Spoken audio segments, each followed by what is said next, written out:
Bonsoir, bonjour, Nabandeko nyonso, fidèle ya chaîne na biso tokomona nyonso na Congo.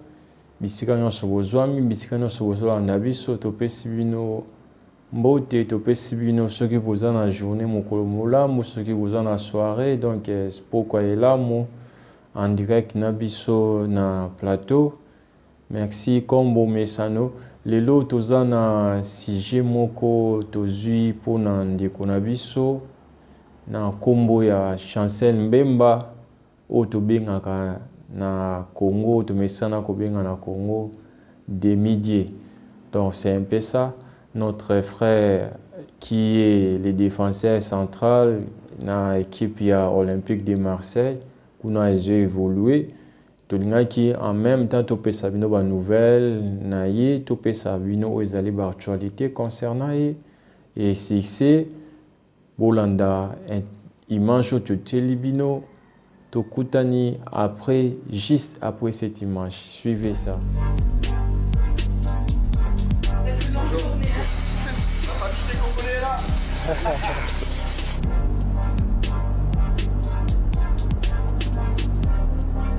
Je suis très heureux et très content. Félicitations.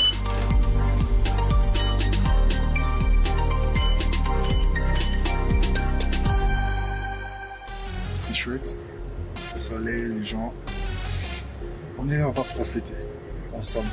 L'objectif, c'est que tu pédales toujours à vitesse constante, entre 60 et 70.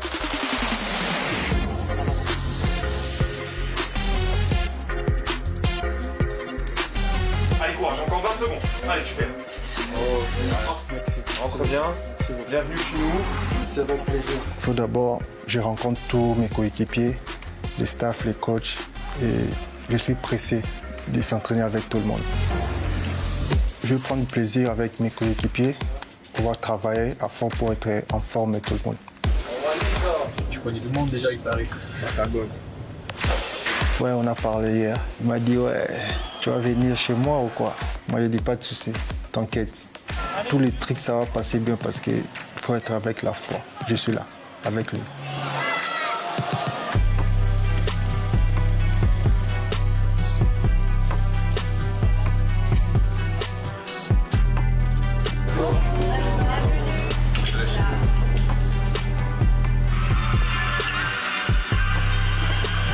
Et là, on va faire la transition.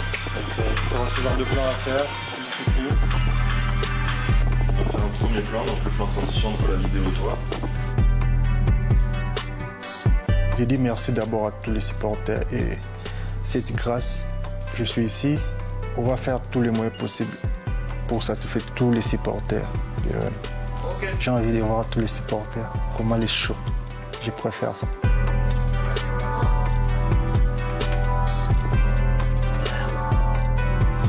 Merci de revenir dans notre émission.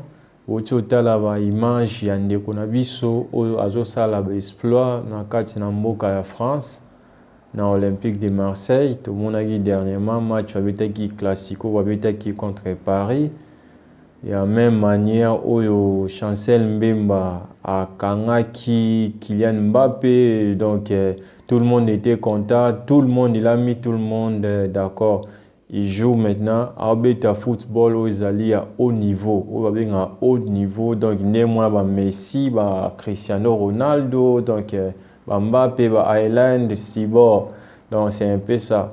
Mais, actualité, na biso lelo qui te consacrant mingi kaka na ye dans d'autres termes to benga ngo analyse auto sala na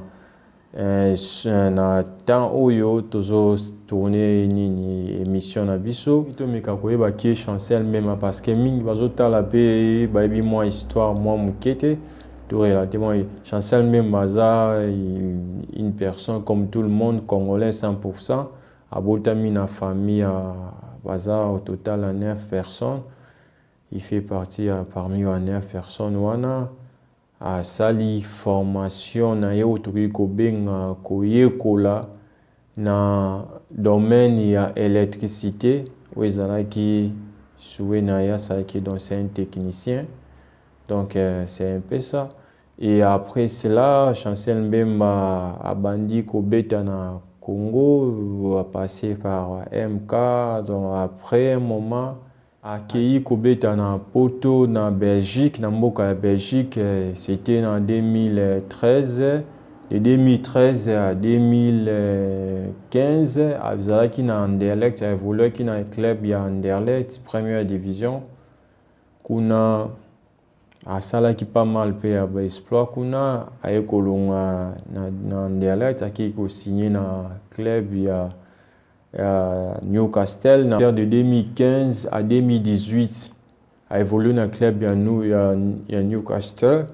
Après de 2018 à 2022, a signé un contrat il y a 5 ans à Porto, Portugal, a passé 5 bons moments à Portugal. En 2022, comme il a fait un contrat, il a comme un joueur libre indépendant. Et comme club, il a renouvelé le contrat, il a été obligé à tourner à la place, ni à cause de maintenir. Tombé dans le club à Marseille, Azobeta kuna zo évolué bien. Bisono toza comment on a exploit azali ko sala to landa so image wa muke tozonga na simato meka kokota na mozindo alikambu na biso na poko ya lelo. Nouvelle ligne à Chancel Mbemba. Qu'est-ce qui se passe entre Chancel Mbemba et les autres?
Chancel Mbemba,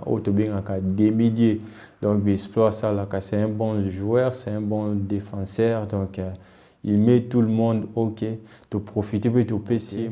C'est Kazali. Chancel Mbemba, c'est un garçon calme, même ses anciens collègues, c'est un garçon vraiment qui est vraiment poli, donc des natifs comme ça, sur mouni des jours on a déjà qui est mutoaza mutakal, mais donc maintenant tout côté un peu dans mozindo alisolo na biso juste après cette interview il y a Chancel Mbemba. Merci. Autre invité, me dit-on, c'est superbe. Chancel Mbemba va nous rejoindre dans une poignée de secondes. Il doit m'entendre, le voici, il m'entend. Magnifique. Chancel avec nous. Avec le micro, Thierry Henry. Chancel, bonsoir. Voici le micro. Oui. Vous m'entendez bien, Chancel? Très bien, très bien. Bon. Par quoi commencer? On parlera de vous dans un instant, parce que ça a été énorme. D'abord, collectivement. C'est frustrant, j'imagine, mais il n'y a pas à rougir non plus, quand même. On savait très bien, aujourd'hui, ça va être très difficile, ici à Paris. Mais on a loupé notre match. Ah. Ouais, on a loupé notre match parce qu'on a pris beaucoup d'occasions. Il fallait notre attaque, il fallait les finitions, mais dommage. C'est réalité des fautes, on va continuer à travailler. Manque de précision offensivement, c'est ça que vous regrettez ce soir? Quand on regarde les matchs, on a pris beaucoup d'occasions en première mi-temps. Il fallait paumer. Mais quand on rate, dommage quand tu joues avec les attaquants comme de Paris, comme Messi, Neymar, c'est pas facile. Quand on prend l'opportunité, il faut marquer. Mais nous, on a loupé. C'est ça, on a subi. Thierry, avec vous. Si l'oreillette vous embête, enlevez-la, vous entendrez quand même Thierry. Non, ce que j'ai aimé, bien sûr, on ne peut pas toujours retirer un joueur dans une défaite, mais j'ai trouvé que tu as été très bon, notamment tu as dépassé ta fonction, tu es parti faire une frappe ici. De l'autre côté, j'ai cru voir Cafou à un moment donné qui débordait, rentrer dans la surface, faire des retournées. Donc j'ai vu que vraiment tu avais envie, mais bon, de temps en temps, c'est pas toujours évident, des passements de jambes, des centres, des frappes. T'as vraiment tout essayé. Bien sûr, je vais dire c'est grâce à tous mes coéquipiers parce que quand on est venu ici, on est venu pour gagner, tu vois. Mais il fallait au moins notre maillot parce que c'est match très important pour nous parce qu'on savait déjà Paris les premiers, il fallait on prend notre 3 points ici. On est venu pour prendre les 3 points, mais on a loupé notre match. Et aussi, ça c'est important, le 1 contre 1 ici. Tu t'es dit quoi à ce moment-là? Tu voulais pas le laisser rentrer sur son pied droit, t'attendais? Pour moi, je vais dire, je sais très bien, parce que j'ai pris l'opportunité de jouer avant en Afrique, j'ai joué au numéro 8, 10. Je sais très bien quand l'attaquant il vient avec le ballon. Ah. Je regarde très bien d'abord son premier mouvement. Okay. C'est ça. J'ai une grâce. C'est là que ça se joue, effectivement, souvent. Chancel, vous lisez les journaux ou pas? Vous lisez la presse le matin avant les matchs ou pas? Non. Non. Parce que ce matin, à la Provence, ils ont écrit ça va être le duel Mbemba contre Mbappé. Évidemment, on a vu les images et vous sortez quasiment gagnant de ce duel, Chancel. Vous faites un gros match ce soir individuellement. Merci beaucoup, c'est gentil, mais on va continuer à travailler. Mais j'ai beaucoup de regrets. Ouais. Il fallait on prend notre 3 points aujourd'hui. On a mérité, mais on va continuer à travailler pour prendre encore le prochain match pour gagner, pour satisfaire les supporters parce que c'est très important pour nous. Les batailles, c'est pas terminé. On va continuer. L'annonce de Chancel Mbemba, prêt à aller au combat toute la saison. Merci beaucoup d'être venu nous voir, Chancel. Avec plaisir. Merci beaucoup, toujours ce sourire si agréable de Chancel Mbemba. Merci, je vous laisse poser le micro et vous pouvez filer, mon cher Chancel Mbemba, qui a été énorme ce soir, Thierry, quand même. Non, vraiment, il a été bon. On a parlé aussi de la façon dont il s'est projeté vers l'avant. Mais d'abord, comme je dis bien souvent, tu es là pour défendre. Et il a aussi bien défendu. Comme. C'était quoi ta question? Qu'est-ce qu'il va falloir améliorer pour les quarts de finale, justement? Ok. Hablas francés. Oui, ¿Qué quieres hacer mejor para el próximo partido? No, en français. On continue à travailler comme ça. Señor, c'est bien. Aujourd'hui, c'est très content.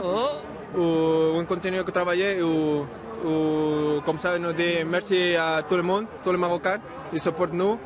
Tout le moment et on continue, comme on dit, travailler. Félicitations, félicitations Achraf.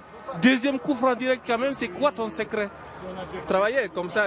Travailler, non, c'est un menteur, il ne travaille jamais à l'entraînement, c'est un menteur. Non, il a travaillé à l'entraînement avec Ouad, aussi les pénaltys, tout ça c'est important pour le match et on continue comme ça. Et ça va être difficile en club, au retour en club, il y a d'autres tireurs de coups francs, tu vas t'imposer pour prendre des coups francs au PSG? Dis oui mon frère, dis-lui oui. C'est difficile là, c'est difficile là, mais ouais. Golo. How I can say? I'm gonna try. Je vais essayer. Je vais essayer. Parler avec Léo. Avec Léo ou Neymar aussi. Merci beaucoup. Ciao. Merci de revenir dans notre émission. Je suis sûr que vous tout à l'heure interview tokoti na sujet na biso na poko lelo o ezaki dédié na Chancel Mbemba, notre Diogo, notre star, mwana mboka ozo défendre couleur ya mboka na biso pour le moment na ba professionnel. Mutalo ici donc azo tombola drapeau na biso pour le moment ya Chancel Mbemba. Otali pe lisusu interview oyo ya ndeko oyo azali marocain tobengi défenseur oyo tobengaka Achraf Hakimi ya Paris Saint-Germain. Bon, nayebi te analyse na bino na vidéo oyo parce que nalingi kotia ba vidéo nyonso te oyo ezolobama si elle est net, si elle est étoile, donc natie kaka oyo eza tomeka mpe kodécortique tomeka mpe kosala analyse na bino na sujet ya interview oyo ba ndeko na biso moko ba propre ndeko na biso oyo eza ba congolais un certain nombre de critiques vis-à-vis à l'égard de notre star Chancel Mbemba où ils allaient comportement moko vraiment toujours condamné en haut. Pourquoi seulement que mona koloba nini français et commis la qualité moko et intelligence. Tout le monde a ceux qui m'ont dit français né esa qualité moko et intelligence.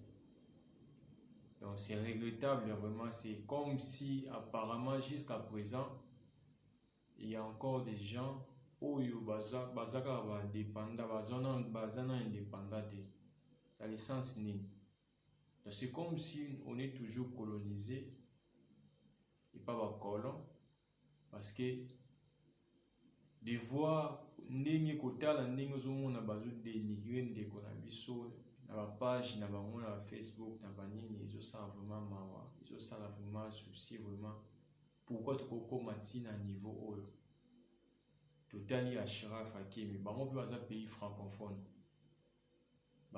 francophone son pays c'est le Maroc mais yépe aza incapable ya kobimisa ou soit incapable kuteza moko donc yabite ni dogo chamo moko go leka bien kaloba espagnol mais yépe on les a ba difficulté ya le français ya au sala interview azo tout na même ndekone musola parti pembe wana ba a soufflé ba mo mususu na français donc c'est tout à fait normal. C'est tout à fait normal. Donc n'importe qui peut faire l'erreur, n'importe qui a aussi l'erreur. Je me rappelle bien à l'époque même, il y a même des Français et même les Français proprement disent, bah on voit français, bah ça la peut erreur parfois. Il arrive à beaucoup ancien président de la France, Jacques Chirac, à ça l'erreur en français. Le français est la fin du monde, le français est donc la qualité morale donc il y a intelligence élevée. Ce que vous français donc comme donc yondo comme ce que vous avez non tout changer manière na biso amona comme tout changer manière na biso ya komona makambo donc eza difficile, eza pas si vraiment pas si peu komona ligne oyo bozo il faut que ça pas batu misusu nde basala biso ngo batu ba page misusu basala ngo pays misusu mais oyo eza ke bana mboka bango moko ezosala vraiment propreté. Chacun libre de s'exprimer dans la langue ya lingi na libre de s'exprimer dans la langue ya lingi. Pe ça y ba honneur na ye. Na Congo na 2015 a betaka Coupe d'Afrique a joué troisième place, médaille bronze. Donc pour la couleur à Congo, tu sais pas à l'époque a marqué Bimor si je me trompe pas, marqué Bimor contre Congo Brazzaville comme ça ouais. Bon c'était un peu ça son sanité. Donc un papa comme ça, père de la famille, responsable de la famille, tu t'aimais au bandi ko sekaye au bandi ko koloba n'importe quoi. Mais non, est-ce que Mitali ou c'est qu'un millionnaire?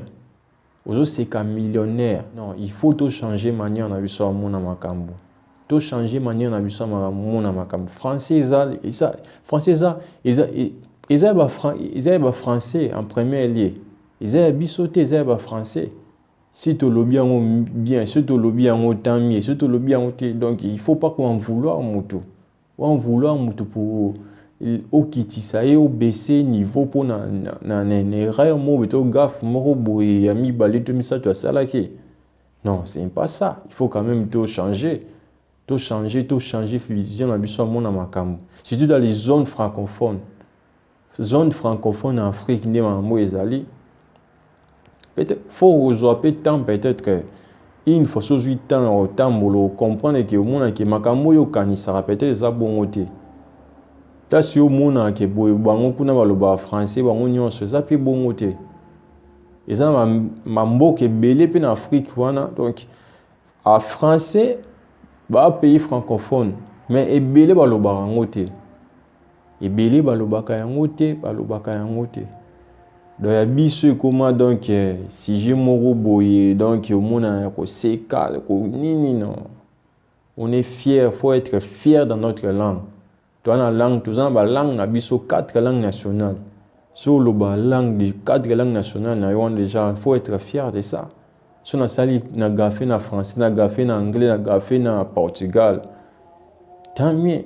Na façon kala pi des na manière au monde la makambu mais depuis un temps a changé na mona na comprenant que et si quand on a raisonné ça bien bon côté yango moni biso ba africain en général donc c'est difficile il faut tout mais quand un peu n'habiter sur ba rosa ni ba n'habiter sur qui ni terme ni ko utiliser on a vraiment ba minoko nyoso mona wana soko na Suède balba suédois soko na Pologne balba polonais soko na Ukraine balba ukrainien balba russe soko na Russie balba russe soko na Hongrie balba hongrois donc chaque mot ka na turc turc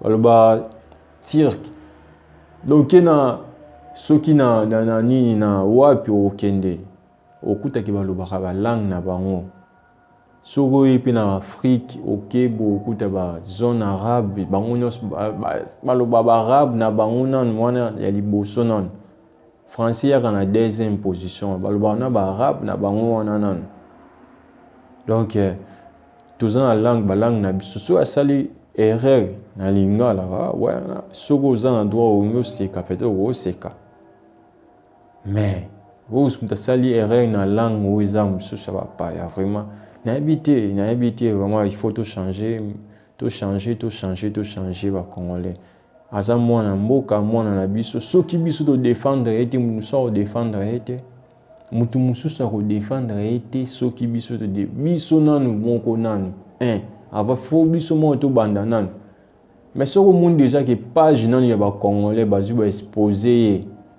pour ba sekae parce que biloko na biso ba congolais il faut bosser l'attention tout ce qui est Congo tout ce qui est du Congo ba page Facebook na biso ba page na ba Instagram ba nini ba na ba donc ba chaîne na biso les Africains au baza en dehors ba congolais ba sabona makasi balanda bio parce que nous sommes un peuple où ils a béni batu balanda biso batu ba imiter biso la fois passée en pensant comme ça j'étais dans les réseaux sociaux na moni un artiste ivoirien a Salinzembo Bimba son nom m'a échappé a Salinzembo Mobimba na lingala la Yeminzembo na lingala vous vous imaginez a Yeminzembo na lingala donc ça fier na lingala nazarana ndeko moko boye une fois à l'époque ndeko ana ibisinga apasaka au moins kenda azaka vivre na mboko wa bengi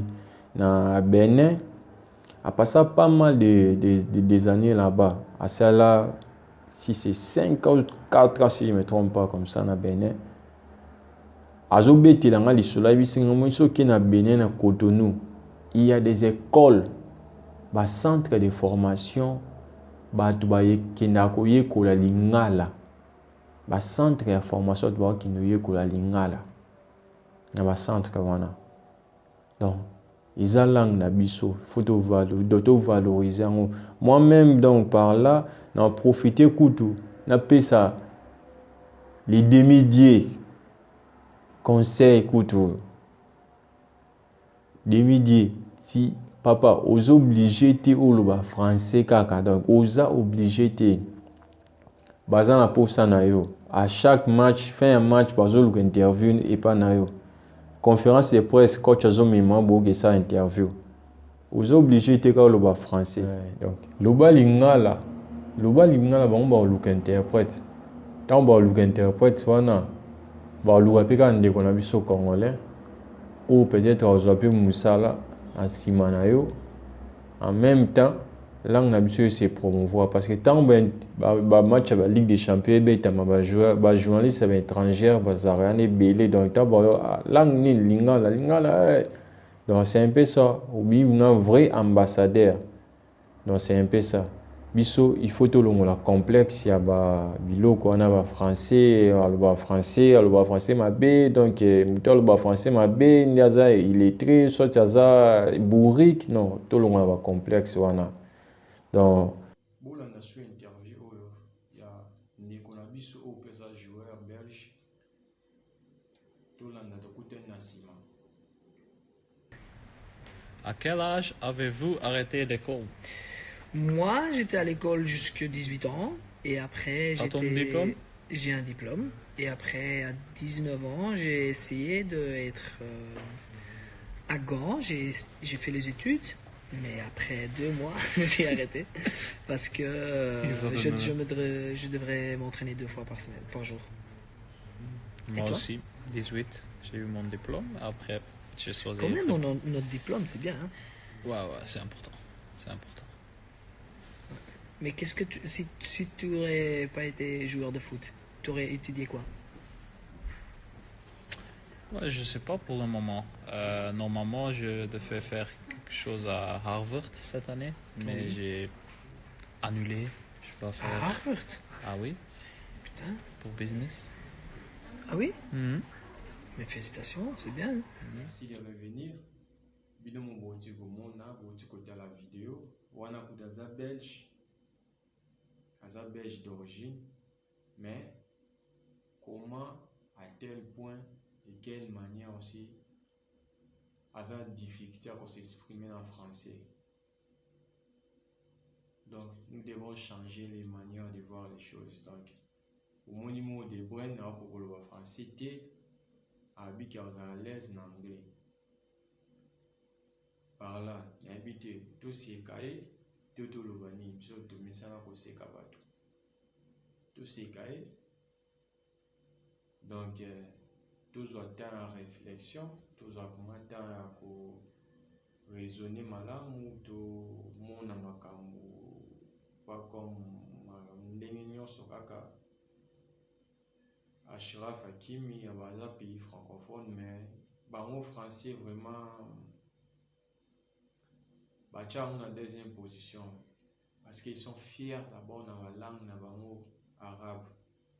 Ils sont fiers dans la langue arabe. Donc, on préfère le arabe que le français.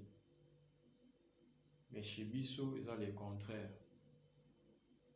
Tout le monde a un bilingual, tout le monde a un swahili, tout le monde qui Congo. C'est comme si ils ont moins intelligent, c'est comme si ils ont de bas niveau.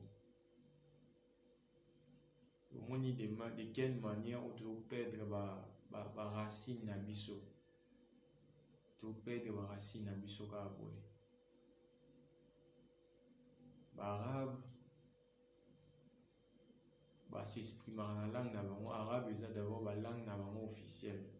Les pays sont dans le Maghreb, donc la langue arabe, arabe, marocain, arabe, tunisien, arabe, algérien. Donc chacun a la langue égyptien, la langue. Donc, qui est même loin que arabe général ou Arabie Saoudite, non, la langue même. Bazala l'aise dans la langue na bango qui est koloba français qui est koloba sogini. Donc c'est un peu ça. Wokuta na ndibu to ndibu to message ko benga bango. Au moins la même sous 2 minutes be ako zoko kante donc ils s'en foutent donc tout changer manière na biso na makambo. On les a qui un peu conseil na ngani na pesa. Donc c'était un peu ça. Analyse na sala na partager na bino yango qu'on a sujet au beau commenter ou un commentaire positif soit conseil moi ou pesa chancel mbemba pour Orlando Bisso commentaire moi ko pesa kopartage émission na biso to changer manière na biso ya komona makambo parce que na émission oyo na temps oyo tozopartage awa eza temps tokozala trop souvent donc na chaîne na biso tokomona nyonso na Congo partager émission na biso ezolobama eza émission na yo ezolobama eza émission na ngai ezolobama eza émission na biso nyonso ba internaute tozosala analyse entre biso na bino na directement quoi. C'est un peu ça. Topesi jogo na biso star na biso Chancel Mbemba Demidier. Bon courage à continuer toujours. Tozozela épée na mois ya mars prochain pour na éliminatoire na biso de la Coupe d'Afrique pour na Léopard. Aya susuko mouyele biso mayo comme d'habitude quoi. Chancel Mbemba topesi yo bambote na mulonga ni na yo. Nzambe abatela bino, Nzambe asala bino bolamu, tokutani na numéro ya sika. Mais totikeli bino ba image ya Chancel Mbemba bo continuer kotala. Merci, bye.